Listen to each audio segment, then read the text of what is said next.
Dengue భయం పెరుగుతోంది. ఇప్పటికే 70 మందికి డెంగ్యూ ఫీవర్ వచ్చింది. ఫీవర్ వచ్చిన ప్రతి వారు డెంగ్యూ అని భయపడటంతో హాస్పిటళ్లలో రష్ కూడా పెరిగింది. అసలే సీజనల్ వ్యాధుల సీజన్ కావడంతో జ్వరం వచ్చిన ప్రతి వారు భయంగా ఉంటున్నారు.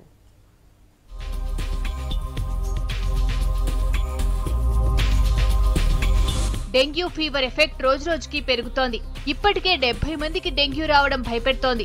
మొన్నటి వరకు ఫీవర్ హాస్పిటల్లోనే బాధితులు కనిపించారు. ఇప్పుడు గాంధీ ఆసుపత్రిలోనూ పాజిటివ్ కేసులు పెరుగుతున్నాయి.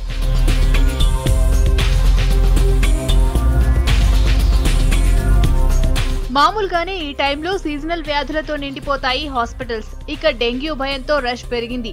హైదరాబాద్ హాస్పిటల్స్ లోనే 70 మంది డెంగ్యూ పేషెంట్లుండగా ఫీవర్ హాస్పిటల్లో 50 పాజిటివ్ కేసులు నమోదయ్యాయని చెప్తున్నారు డాక్టర్లు.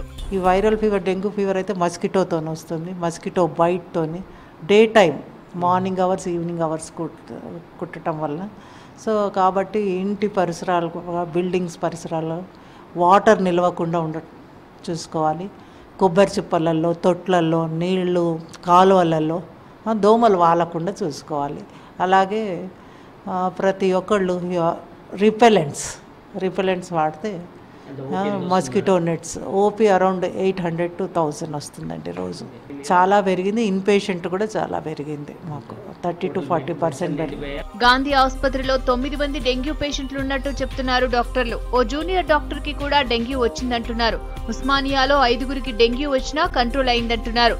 ఇక్కడ మా ఫీవర్ హాస్పిటల్లో దాదాపు 50 వరకు, దాదాపుగా 40-50 మధ్యలో అయితే కేసెస్ వచ్చాయి. అన్ని పాజిటివ్స్ వచ్చాయి. మిగతా ఓపీ కూడా చాలా పెరిగింది మాకు.